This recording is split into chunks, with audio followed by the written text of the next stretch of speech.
한 나라의 운명이 흔들릴 때 우리는 어디에서 그 답을 찾아야 할까요?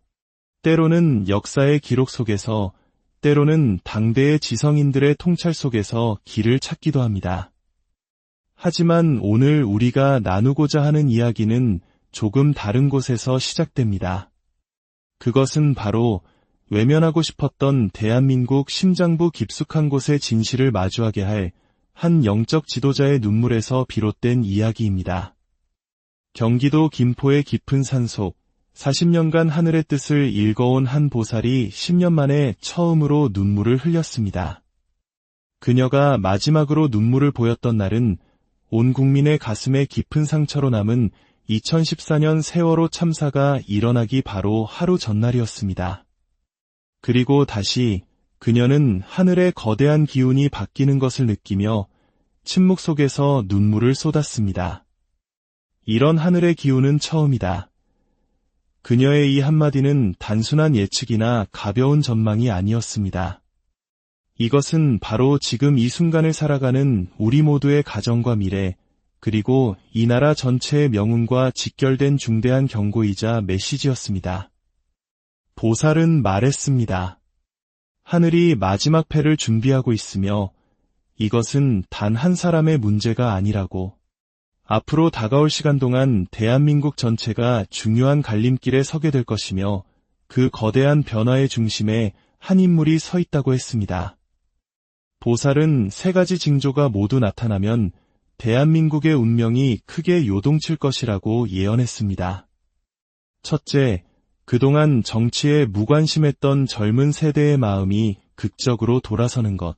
둘째, 가장 믿었던 신복의 배신과 예상치 못한 새로운 동맹의 출현. 셋째, 가장 가까운 가족의 내부에서부터 터져나오는 결단의 목소리. 이 세 가지가 모두 현실이 될 때 우리는 거대한 변화의 소용돌이 한가운데에 서게 될 것입니다. 이것을 단순한 미신으로 넘길 것인지 아니면 우리 가족과 이 나라의 안녕을 위해 반드시 알아야 할 중요한 신호로 받아들일 것인지 이제부터 그 깊은 의미를 함께 살펴보겠습니다. 하늘은 이미 움직이기 시작했습니다. 김포의 깊은 산속, 보살의 도량에는 한때 재벌 총수부터 평범한 주부에 이르기까지 수많은 이들의 발길이 이어졌습니다. 모두가 자신의 미래와 운세를 묻기 위함이었습니다. 하지만 어느 순간부터 보살의 답변이 달라지기 시작했습니다. 개인의 운세를 묻는 이들에게도 그녀는 같은 말을 반복했습니다. 지금은 한 사람의 운명이 온 나라의 운명과 맞물려 돌아가는 시기입니다. 개인의 기륭화복을 논하기 전에 그 중심에 있는 사람을 먼저 보아야 합니다. 보살이 가리킨 인물은 바로 윤석열 전 대통령이었습니다. 그녀는 정치인의 운세를 함부로 말하는 법이 없었지만 이번만큼은 달랐습니다. 내가 40년간 수많은 사주를 보았지만 이 사람의 팔자만큼 기이한 경우는 처음입니다. 이 사람은 개인이 아니라 하늘이 이 땅에 보낸 하나의 시험지와 같습니다. 그녀의 신당에는 300년 된 흑단나무 한 그루가 있었습니다. 나라에 큰일이 있을 때마다 기이한 징조를 보였다는 신목이었습니다.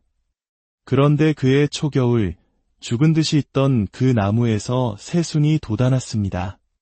나무조차 거대한 변화의 시작을 알고 있다는 뜻이었습니다. 보살은 이 모든 상황을 단순한 정치적 사건으로 보지 않았습니다. 하늘이 대한민국에 던지는 마지막 기회이자 시험이라고 했습니다.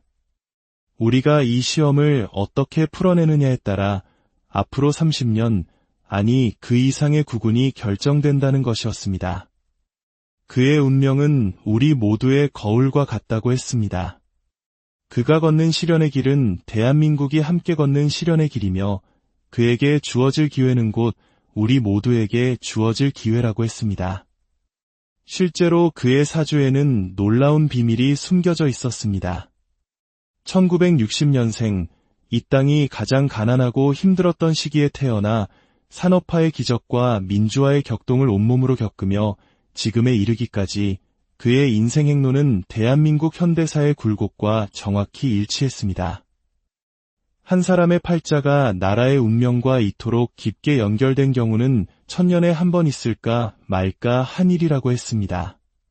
그래서 보살은 그의 운명이 개인의 문제가 아니라 하늘이 그를 통해 우리에게 무언가를 보여주고자 하는 거대한 서사라고 보았습니다. 그리고 그 서사의 가장 중요한 특징은 바로 천운과 인복의 극단적인 대조였습니다. 그의 사주를 보면 하늘이 직접 선택한 사람처럼 천운, 즉 하늘의 운이 유난히 강하다고 했습니다. 실제로 그의 삶을 돌아보면 늘 절체절명의 위기 속에서 기적 같은 반전이 있었습니다. 검사 시절의 위기, 정치 입문 후의 시련, 그리고 대통령이 된 후 겪은 고난까지 모두가 이제 끝이라고 생각하는 순간마다 하늘은 그에게 새로운 길을 열어주었습니다. 보살은 올해 가을, 음력 8월과 9월 사이에 그의 천운이 다시 한번 크게 발동할 것이며 누구도 예상치 못한 또 다른 반전이 일어날 수 있다고 확신했습니다. 하늘은 아직 그를 포기하지 않았다는 것입니다. 하지만 여기에는 치명적인 약점이 있었습니다. 바로 인복, 즉 사람 복이 거의 없다는 것이었습니다. 충성스러운 참모, 믿을 수 있는 동료, 진심으로 돕는 조력자가 있어야 큰일을 이룰 수 있는데 그의 팔자에는 이것이 텅 비어 있었습니다. 보살은 산속에 홀로 선 거대한 나무를 가리키며 말했습니다. 저 나무를 보십시오. 아무리 뿌리가 깊고 줄기가 튼튼해도 거센 바람을 함께 막아줄 숲이 없으면 언젠가는 부러지기 마련입니다. 그는 늘 저 나무처럼 혼자였습니다. 주변에 사람은 많았지만 진정한 그의 편은 없었습니다. 이것이 그가 큰 뜻을 품고도 제대로 펼치지 못한 근본적인 이유였습니다. 좋은 의도를 가졌지만 그것을 실현시켜줄 사람들이 없었던 것입니다.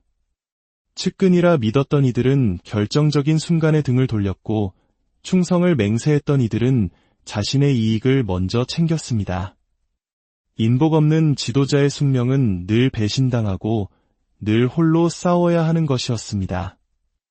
그러나 보살은 이 모든 고난에 깊은 의미가 숨겨져 있다고 했습니다. 불교에서 말하는 업의 소멸 과정이라는 것입니다. 큰 그릇이 되려면 먼저 그 안을 깨끗이 비워야 하는 법. 지금 그가 겪는 모든 시련은 과거의 업을 태우고 더 큰 것을 담기 위해 그릇을 비우는 과정이라고 했습니다. 마치 순금을 만들기 위해 용광로에서 불순물을 태워내듯 하늘은 그를 더 순수하고 강하게 만들고 있다는 설명이었습니다. 고통스럽겠지만 이것은 끝이 아니라 새로운 시작을 위한 준비였습니다. 그가 진정으로 모든 것을 내려놓고 텅 빈 그릇이 되는 순간 하늘은 그 안에 더 큰 사명을 채워줄 것이라고 했습니다. 그리고 이 모든 고독한 시련의 길에서 그의 곁을 지키는 단 한 사람이 있었습니다. 세상의 수많은 비난과 오해 속에서도 하늘이 그에게 보낸 유일한 인연이자 동반자, 바로 김건희 여사였습니다. 보살이 본 그들의 인연은 평범한 부부의 연을 넘어선 것이었습니다. 김건희 여사의 기운은 참으로 특이하여 여자의 몸에 강한 남자의 기운을 품고 있다고 했습니다. 강하고 주도적이며 때로는 공격적이기까지 한 그 기운은 인복이 없는 남편의 빈자리를 채우기 위해 하늘이 보낸 방패와도 같았습니다. 세상 사람들은 그녀가 너무 나서고 화려하며 논란의 중심에 선다고 비판했지만 보살의 시각은 달랐습니다. 만약 그녀의 그 강한 기운이 없었다면 그는 진작에 무너졌을 것이라고 했습니다. 사람들은 모르지만 그녀가 그의 등 뒤에서 얼마나 많은 화살을 대신 막아냈는지 모른다고 했습니다. 그녀는 태생적으로 남편이 받을 공격을 대신 받고 그가 져야 할 짐을 나누어지는 방패의 운명을 타고났다는 것입니다. 하지만 방패는 때로 칼이 되기도 하는 법. 남편을 지키려는 그녀의 강한 행동이 오히려 더 큰 비난을 불러오고 도우려는 마음이 때로는 걸림돌이 되기도 했습니다. 이것이 바로 그들이 함께 짊어져야 할 업보이자 숙명이라고 했습니다. 서로가 서로의 구원자인 동시에 서로에게 가장 큰 시험이 되는 관계. 보살은 단호하게 말했습니다. 이 두 사람은 절대 헤어질 수 없다고. 전생에서부터 이어진 깊은 업의 인연이 그들을 단단히 묶고 있기 때문입니다. 세상 모든 사람이 등을 돌린다 해도 이 두 사람만큼은 끝까지 함께할 운명이라는 것입니다. 그리고 하늘은 이 두 사람의 관계를 통해 지금 우리 사회에 중요한 메시지를 던지고 있다고 했습니다. 한 사람은 원칙적이고 고지식하며 다른 한 사람은 자유롭고 화려합니다. 이토록 다른 두 사람이 함께하는 모습이야말로 지금 극심한 분열로 고통받는 대한민국에 필요한 화합의 가르침이라는 것입니다. 서로의 다름을 인정하고 부족한 부분을 보완할 때 진정한 힘이 나온다는 것을 하늘이 이 부부를 통해 보여주고 있다는 깊은 해석이었습니다. 보살은 앞으로 그녀의 역할이 더욱 중요해질 것이며 그녀가 화려함을 내려놓고 진정한 내조의 길을 깨닫는 순간 비로소 기적이 시작될 것이라고 예언했습니다. 그리고 그 시기는 멀지 않았다고 했습니다. 왜냐하면 하늘은 이미 거대한 시련을 준비하고 있기 때문입니다. 다가오는 9월과 10월 사이 이 땅에 큰 시련이 닥칠 것이라고 했습니다. 그것은 단순한 정치적 혼란이 아니었습니다.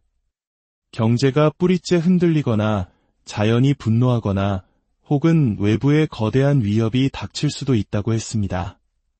그 형태는 알 수 없지만 그 규모는 전례가 없을 것이라고 했습니다. 하지만 보살은 위기를 다르게 해석했습니다. 큰 비가 온 뒤에야 찬란한 무지개가 뜨는 법. 위기는 끝이 아니라 새로운 시작을 위한 하늘의 준비 과정이라고 했습니다. 역사를 돌아보면 우리 민족은 늘 그래왔습니다. 나라가 가장 어려울 때 새로운 지도자가 나타났고 절망의 끝에서 희망의 싹을 틔웠습니다. 평화로울 때 사람들은 변화를 원하지 않지만 거센 폭풍이 몰아치면 비로소 진짜 선장이 누구인지 찾게 되는 법입니다. 다가올 위기는 오히려 그에게 마지막 기회가 될 것이라고 했습니다. 위기의 순간 사람들은 강하고 원칙을 지키는 지도자를 다시 떠올리게 될 것이라는 예언이었습니다. 그리고 그 조짐은 이미 가장 예상치 못한 곳에서 시작되고 있었습니다. 바로 젊은 세대의 움직임이었습니다. 그동안 정치에 냉소적이던 20대, 30대들이 움직이기 시작했습니다. 소셜미디어를 중심으로 기성세대와는 다른 시각으로 그를 재평가하는 목소리가 커지고 있었습니다. 이것은 단순한 여론 변화가 아니라 하늘이 젊은 영혼들을 먼저 깨우고 있는 신호라고 했습니다. 보살은 그의 가장 큰 실수가 너무 착한 것이었다고 말했습니다. 사람을 너무 믿었고 특히 가장 신뢰했던 사람들에게 배신당하며 결단력을 잃었다는 것입니다. 좋은 의도로 시작한 일들이 중간에서 막히고 예곡되는 것을 막지 못했습니다. 하지만 실패는 가장 큰 스승이 되는 법. 이제 그는 누가 진짜이고 누가 가짜인지, 무엇이 중요하고 무엇이 허상인지 뼈저리게 깨달았을 것이라고 했습니다. 이 깨달음이야말로 그의 미래를 바꿀 가장 큰 자산이 될 것이었습니다. 그리고 희망의 씨앗은 이미 우리 사회 곳곳에 뿌려지고 있었습니다. 진영을 넘어서는 연대, 세대를 아우르는 공감이 거리에서 그리고 온라인에서 조용히 형성되고 있었습니다. 변화는 거창한 구호가 아니라 한 사람 한 사람의 작은 마음과 용기에서 시작되는 것입니다. 보살은 30년 후의 대한민국을 내다보았습니다. 경제 강국을 넘어 문화 강국, 기술 강국, 그리고 마침내 세계의 정신적 지도국이 되어 있는 모습을 보았습니다. 세계가 한국을 배우려 하고 한국의 가치를 따르려 하는 미래. 이것이 환상처럼 들릴지 모르지만 지금의 고통은 그 거대한 도약을 위한 준비 운동이라고 했습니다. 용이 하늘로 솟구치기 전에 깊은 연못에서 힘을 기르듯이 지금 대한민국은 가장 깊고 어두운 새벽을 지나고 있다는 것이었습니다. 이 모든 예언의 마지막, 가장 중요한 메시지는 바로 우리 각자의 역할에 있었습니다. 두 번째 기회는 거저 주어지지 않습니다. 그가 다시 일어서려면 과거의 자신을 완전히 버리고 국민을 섬기는 자로서 낮은 곳에서 함께 걸어야 합니다. 그리고 더 중요한 것은 바로 우리의 선택입니다. 한 사람의 운명은 결코 혼자만의 것이 아니며 우리 모두가 연결되어 있습니다. 지금 이 순간 우리가 품는 생각 하나, 마음 하나가 나라의 미래를 바꾼다고 했습니다. 증오를 선택하면 분열이 깊어지고 이해를 선택하면 화합이 시작됩니다. 작은 촛불이 모여 광장을 밝혔던 것을 기억해야 합니다. 이제는 미움이 아닌 사랑의 빛, 분노가 아닌 지혜의 빛이 필요할 때입니다. 이웃과 따뜻한 인사를 나누고 다른 의견에 귀 기울이며 함께 일하는 동료를 격려하는 작은 실천들. 이런 작은 씨앗들이 모여 대한민국이라는 거대한 숲을 다시 건강하게 만들 것입니다. 한 생각이 천년의 운명을 바꿀 수 있습니다. 우리가 지금 어떤 마음을 품느냐에 따라 개인의 운명뿐 아니라 이 나라의 운명도 달라집니다. 넘어진 자리에서 다시 일어서는 것, 실패를 딛고 더 크게 성공하는 것, 이것이야말로 우리 한국인의 위대한 정신, 오뚜기 정신이 아니겠습니까? 시간이 얼마 남지 않았습니다. 보살이 본 미래는 두 갈래로 나뉘어 있었습니다. 하나는 계속되는 분열과 쇠락의 길, 다른 하나는 화합과 번영의 길. 그리고 그 선택의 열쇠는 바로 지금 이야기를 듣고 있는 우리 한 사람의 손에 달려 있습니다. 두려워하지 마십시오. 하늘은 이미 길을 열어 놓았습니다. 우리는 그저 용기를 내어 사랑과 지혜의 빛을 들고 함께 걸어가기만 하면 됩니다. 여러분이 꿈꾸는 대한민국은 어떤 모습입니까? 여러분의 소망 하나하나가 모여 새로운 대한민국의 역사를 쓸 것입니다. 이 이야기가 여러분의 마음에 작은 울림을 주었다면 주변의 소중한 이들과 함께 나누어 주십시오. 하나의 촛불이 다른 촛불로 옮겨 붙듯 희망의 이야기는 더 큰 빛을 만들어낼 것입니다. 여러분의 구독과 공유는 이 희망의 빛을 퍼뜨리는 소중한 시작이 될 것입니다. 하늘의 때가 왔으며 이제